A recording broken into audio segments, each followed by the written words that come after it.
Hello everyone. Welcome to the session on cloud security. Before we start, a brief about myself. I'm Smita Mave. I'm part of EMC's XBU Engineering, managing cloud and storage related projects.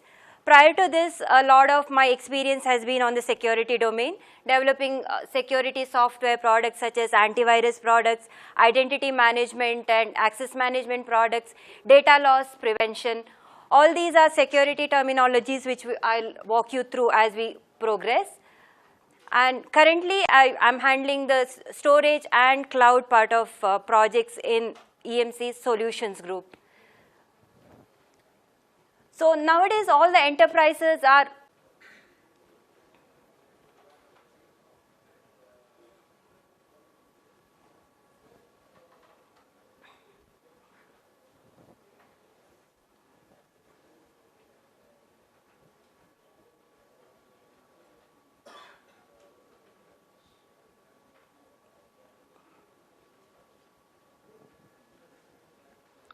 as cloud is gaining more popularity, more and more organizations are wanting to move towards cloud. But the key concern about moving towards cloud has been security.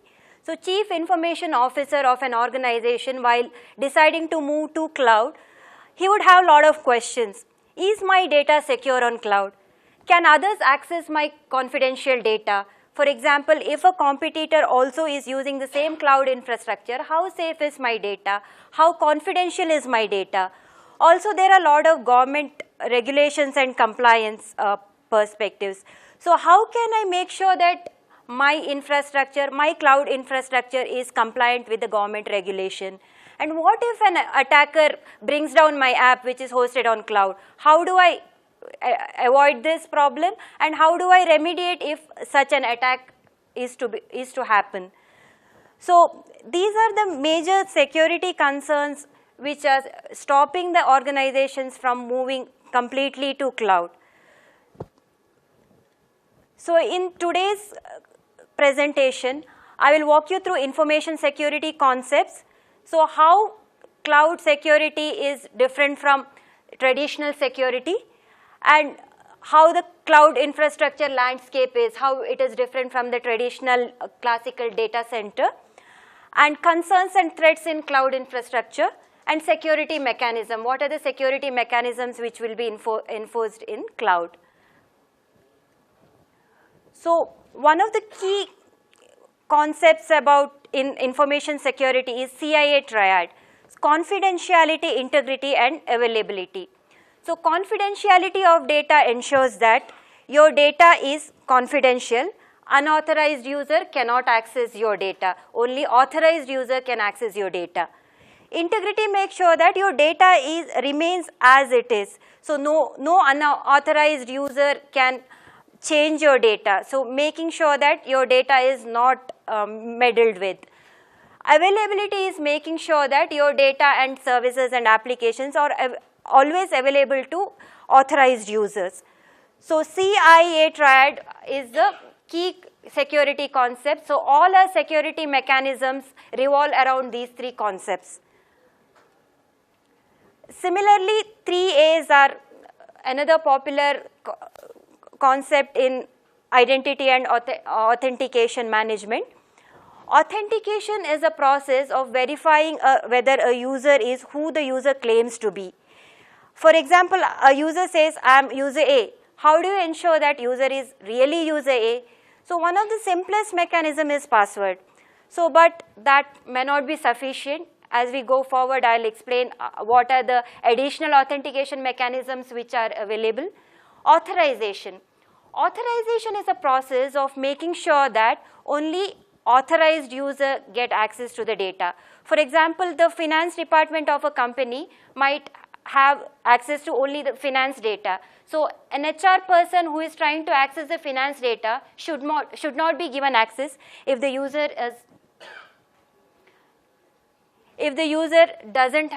need not have access to that data. Auditing is a process of going through all the activities in your system or in your infrastructure and keeping track of what has happened And if in case of an attack or in case of something which is anomaly, going back and being able to make sure that what has happened in your system. So auditing is one of the main compliance requirement.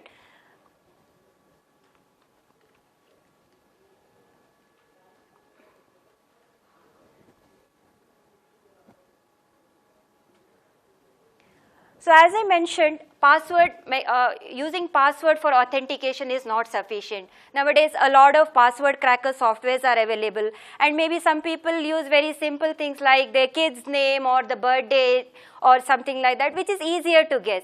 So password being only one factor of authentication is not very secure.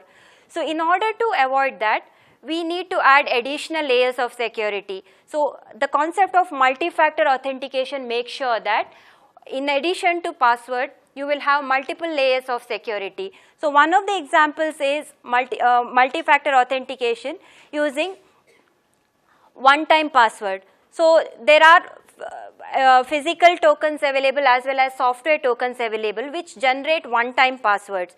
So when user is trying to authenticate, user gives a username, password which a person knows, and key which is what the person physically has. So this has additional layer of authentication. Also there are concepts of biometric authentication where we have fingerprint recognition and retina scanning. So highly confidential data uses biometric authentication, which is much more secure than any of other forms of authentication. Encryption is commonly used for secure your data. So it's a process of converting data in a form that can be used in a meaningful manner only if you have a specific knowledge. So in case of symmetric key and asymmetric key or public key cryptography, the user will have a public key and a private key, so which is very specific to that user. Only if you know what your key is, then you can access the data. Otherwise the data, with encrypted data for another user is meaningless. So the process of changing the encrypted data back to the original data is called decryption.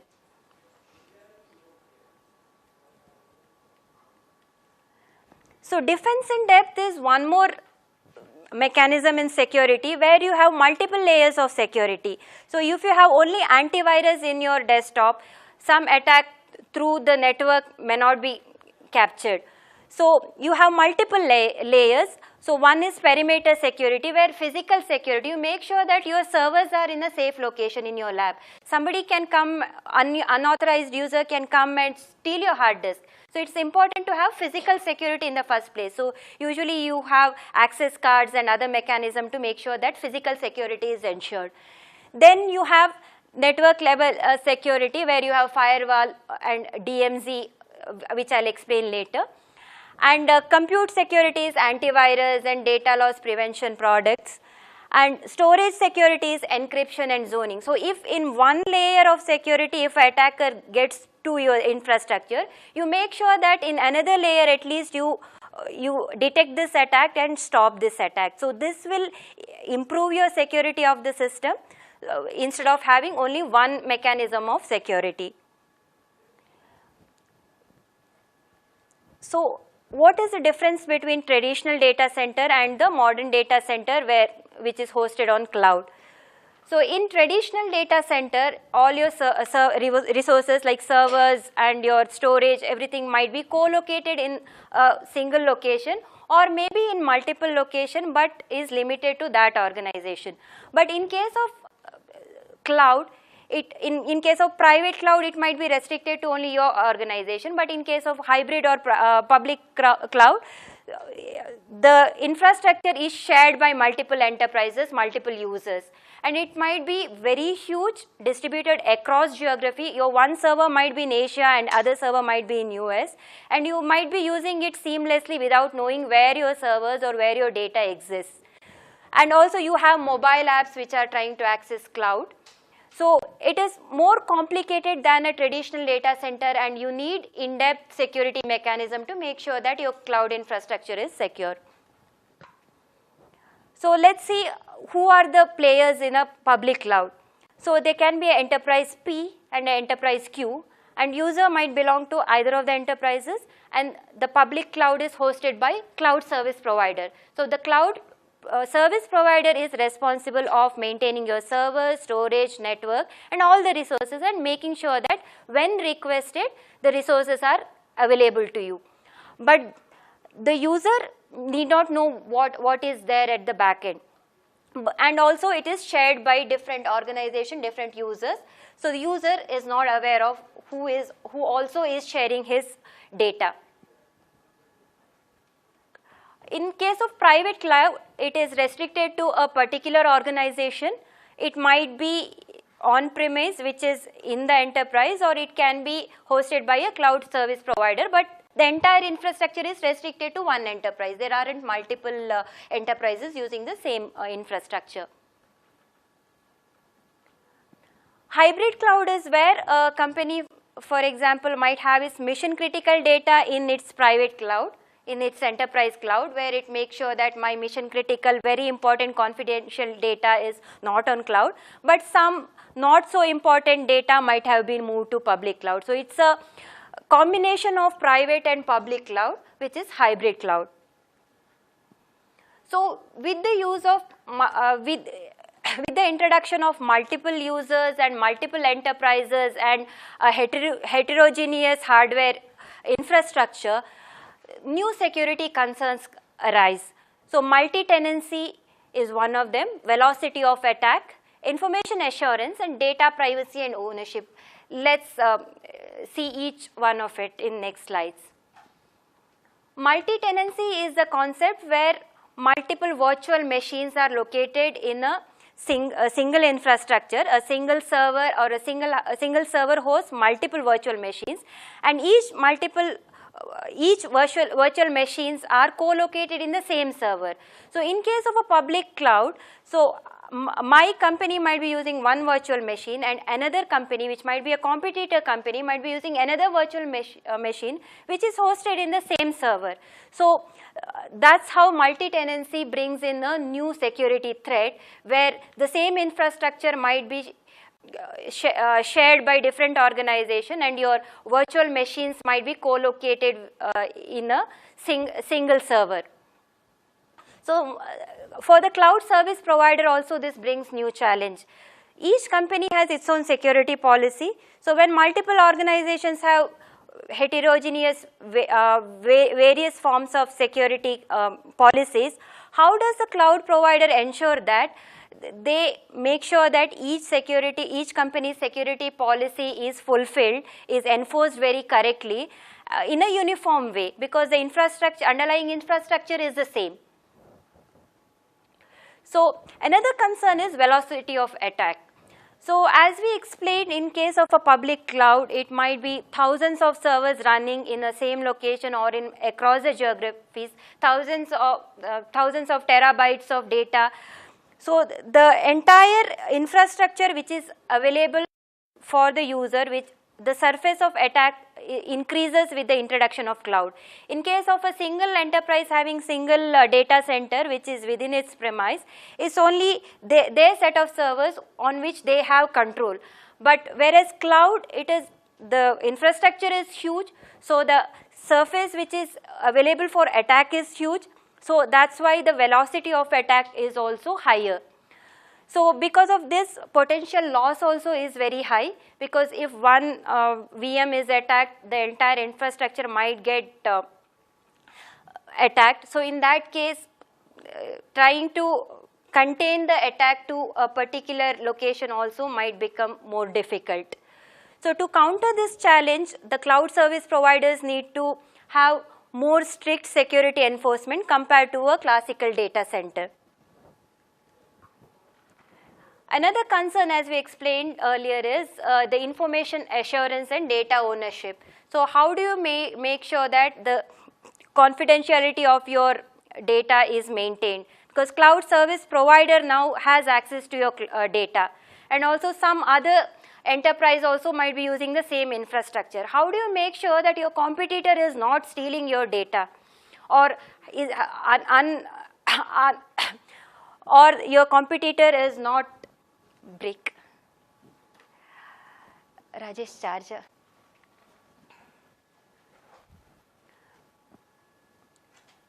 So another security concern is information assurance and data ownership. As we discussed, the confidentiality, integrity and availability of data is the major objective of information security. So in case of a cloud environment, your data is hosted by cloud service provider, your application is hosted by cloud service provider. So the cloud service provider has access to data, but the owner is not the cloud service provider. The organization is the owner. So how to make sure that your data is accessed only by the authorized user and ensuring that the confidentiality is maintained. So the data also should be protected by unauthorized use through encryption. So this becomes one of the major concerns in cloud environment. As in data confidentiality, privacy is also another concern.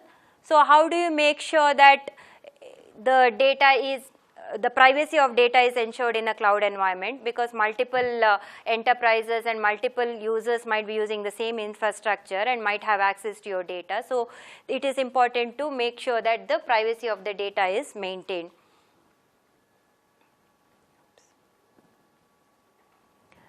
Now those were the security concerns, but what are the actual security threats in case of a cloud environment? So VM theft and VM escape and hyperjacking, we will cover all these in our next slides. Data leakage is another concern, and denial of service attack is also another major concern in a cloud environment. VM theft is a vulnerability which enables the attacker to copy a virtual machine and use it for attacking the rest of the infrastructure. So if your virtual machine is nothing but a file, so your virtual machine is saved as a file in a virtual environment. So if a file doesn't have proper access privileges, an authorized user can copy your virtual machine file and use it for attacking. So hyperjacking enables a attacker to install a rogue hypervisor or a virtual machine monitor that can take control of the underlying server resources. So hypervisor is a component which virtualizes the server, which enables the virtualization of a server into different virtual machines. So rogue hypervisor itself is installed, it can take control of your entire infrastructure. So regular security measures are ineffective in case of hyperjacking. So hardware assisted secure launching of hypervisor is one of the mechanisms using which hyperjacking can be avoided. Also scanning hardware level details to assess the integrity of the hypervisor, making sure that it's not a malicious hypervisor which is installed by an attacker, but the actual hypervisor which has been used, which has been there to make sure that the hardware integrity is maintained. By making sure that hardware integrity is maintained, you can avoid the hyperjacking problem. Data leakage is a common concern in a traditional IT environment. In case of cloud, it becomes more of a concern because of again problems which we explained earlier, like multi-tenancy, etc. So also there is a concept called side channel attack, where data leakage can be done by a VM which is hosted in the same server can try to get access of the data from another VM. Maybe the VMs might have common shared memory, or the cache data, or the logs which have been written in a particular location. So if a user of a particular virtual machine gets access to the data of another user, through the common logs or through cache data, there is a possibility of data leakage. So your confidential data which is there in the cache or which is there in the common memory location or shared memory, if it gets accessed by another user, this might lead to data leakage. So denial of service attack is very common in any of hosted application or service.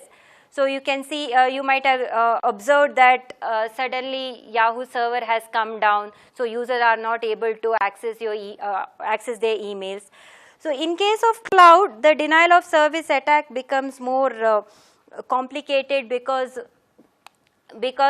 the enterprise doesn't have access to the cloud infrastructure. So cloud service provider has to make sure that all the services and all the resources are available to the user. For example, a particular virtual machine starts using lot of storage and lot of memory, other virtual machine will not get its required memory or storage.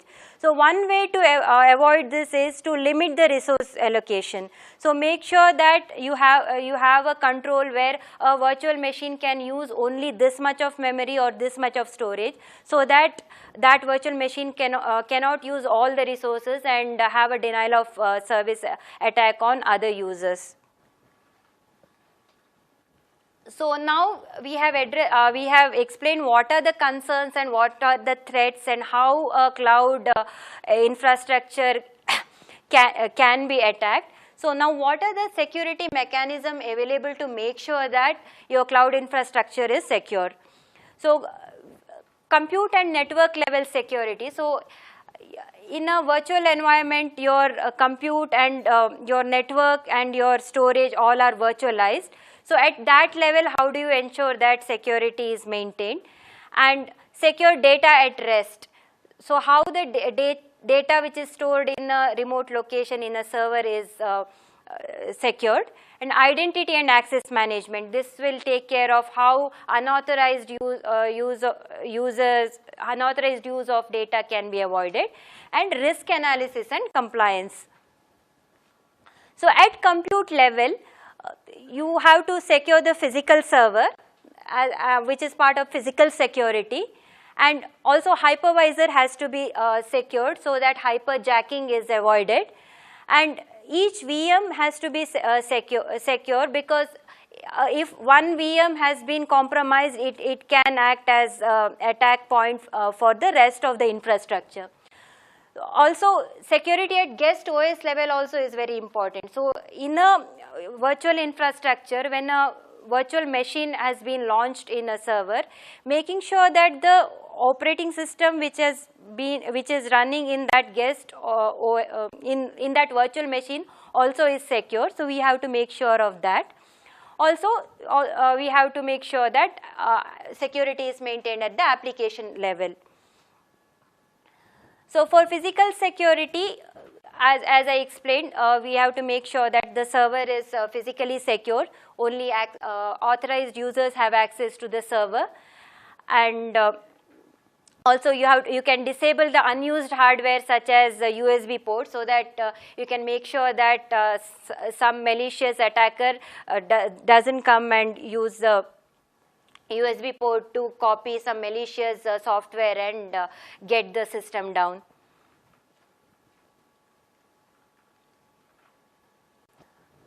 Hypervisor security makes sure that hypervisor is not attacked by an attacker. So how can you make sure that your hypervisor is secure is by installing updates. So security updates, software updates are released very regularly. So making sure that your software is up to date, you update the software very often. And also harden the virtual machines, not just the hypervisor, the virtual machines itself, so, the security has to be ensured. Also, one more component which can be of point of attack would be hypervisor management system. So there would be a software which will manage the hypervisor. So if the if the communication between the hypervisor management system and the hypervisor is not secured, so there can be a attack in the communication channel, and so this has to be avoided. So as explained, VM hardening and VM isolation is one of the security mechanism to secure the VM. So if one particular VM in a cloud infrastructure has been compromised, if there has been an attack on that, it has to be isolated from the rest of the resources, rest of the VMs, to make sure that this attacker doesn't get control over the rest of the virtual machine or the infrastructure. And VM hardening is a concept where each of the VM is made secure. So how can you ensure it is by installing the VM from a template, where already security software such as antivirus and data loss prevention products and other security measures, other security software have been already installed. So such an image, by creating virtual machine from such an image, can make sure that VM is secure. So also guest OS and application security. So the OS has to be updated very regularly, and regular software mechanisms such as antivirus products again has to be up to date. And also applications have to make sure that application also is secure, and you have regular updates of applications. So now we covered at the compute level how to make sure that your hypervisor and your server is secure. Now what about the network traffic in a cloud infrastructure? So somebody can come and attack the network. So one of the way is to have the virtual firewall. So your regular firewall takes care of the communication between the virtual infrastructure and the rest of the world, the outside network. What about VM to VM communication? So there will be some network communication between each of the virtual machines. And in case of public cloud infrastructure, several VMs might be belonging to a particular organization, and the rest of the VMs might be belonging to another organization. So what about the communication between these VMs? So this communication will not be protected by a normal firewall. So a virtual firewall will ensure the traffic between each of the VMs are secure. So DMZ or demilitarized zone is one more way of ensuring network security. So as you can see, there is an external network and you have your internal network. So if all of your internal network is exposed to the external, it would become easy for an attacker to get access to your network. So you established a demilitarized zone. So several set of servers which are only a set of servers are exposed to the outside network, and your communication with the outside network happens through the demilitarized zone. So this will reduce the probability of an attack, direct attack to your internal network. So it's also important to secure your data which is at rest. So the data at rest is data which is stored in a server or in any of the storage locations. So if the data is not encrypted, or if it's a raw data which is stored in your physical storage, if an attacker gets access to your data, it becomes easier for the attacker to make use of your data. So if you encrypt your data which is at rest, so even if attacker gets hold of your data, it's in an encrypted format, so it is of no use to the attacker. So it is very important to secure your data at rest, which is done through encryption. So security at network level is securing data in flight, as we explained. So data will be at rest, which is stored like files which are stored in server, but there will be data which is being sent for email communication or some file sharing mechanism where your files are hosted at a location and your client is trying to access your files. So at network level also your data can be stolen or can be compromised. So you need to have network level security to ensure that data which is moving from one location to another, the data which is in flight, is also secured.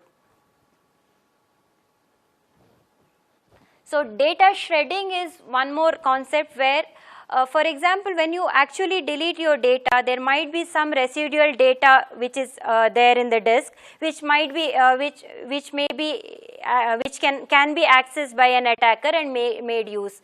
So to avoid this, data shredding is a mechanism where the data is erased from the disk permanently and making sure that no residual data is left. So intrusion detection is one more mechanism where in a network there can be an attacker who intrudes into a network and starts attacking your system. For example, denial of service attack by making use of your resources and trying to get an application down, or crashing a server will lead to denial of service. So an attacker can intrude into your network, come into your network traffic and try to do malicious activity in your infrastructure. So intrusion detection softwares are available, which are at server level as well as at the network level. So at network level they do packet filtering, so they sniff the network traffic and take each of the packet and analyze and see whether there is a pattern of attack in that network traffic. And at server level they monitor the different operations, how the processors are accessing the system. So they monitor the usage of operating system at the server level and check if there is a intrusion which has happened in your server, and also they prevent the attack. Okay, coming back to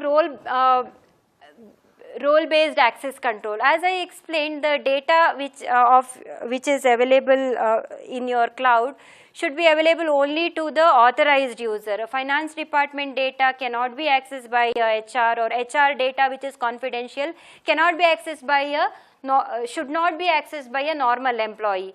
So the common way of ensuring this is simple ACLs, which is access control list, but sometimes they may not be very effective. So role-based access control is additional level of security software which makes sure that only the authorized user can access a particular resource, maybe it a website or hardware or any of your applications. So identity management is again one more concern, where making sure in a public cloud infrastructure you have multiple users belonging to multiple organizations, and making sure that as I explained earlier, authentication, where ensuring that the user is who the user claims to be. So by adding multiple layers of security like multi-factor authentication or biometric authentication can make sure that only authorized user can log into your system. So also there is one more concept called federated identity management, where multiple organizations share the user data and in a trusted and secure way make sure that the user is authenticated. For example, you might have seen that login with your Facebook ID when you try to log into LinkedIn, or so how this happens is the Facebook and LinkedIn might have establish a trust relation. So they are not aware of passwords, but if you log into LinkedIn through Facebook, Facebook will ensure tell LinkedIn that in a software mechanism that this user is who the user claims to be. So this is called federated identity management. So OpenID is one of the standards for identity federation. So one more concept is governance, risk and compliance. So governance refers to the policies and processes and laws of an organization. So each organization will have its own security policies which will have a different set of policies to be enforced at its IT level. So making sure that these policies are enforced correctly in a cloud infrastructure is also important. Also there are external regulations. For example, banking sector has its own set of laws making sure that the confidential data of the user is not compromised. So healthcare industry has its own set of laws. So all these government regulations also have to be followed by a company, otherwise company can be prosecuted. So making sure that all the internal and external rules and regulations are followed is also an important factor. So in case of a traditional data center, the IT department of that company will take care of it. But in case of cloud, the cloud service provider along with the organization's IT department has to ensure that the organization's policy is also applied in cloud environment. So risk management will assess the risk involved in moving asset from normal classic data center to a cloud environment, and compliance is adhering to the rules and regulations. So risk assessment is very important while deciding to move your applications and data to cloud, because if your data is very critical and there are compliance and regulations which have to ensure that your data should not be compromised. So you should make sure that even in cloud environment all these regulations are taken care and your data is secure. So risk assessment will tell you what are your key assets which are very critical and what are the assets which are not very critical, and what are the levels of security you have to enforce on these resources. Compliance again makes sure that your internal and external rules and regulations have been enforced correctly. So auditing is one way of making sure that go back to the system and see whether all the regulations have been enforced.